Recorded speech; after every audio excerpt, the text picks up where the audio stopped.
এখানে একটা সংঘবদ্ধ দল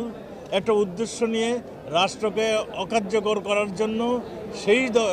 আমাদের কাছে যে সমস্ত ইনফরমেশন রয়েছে,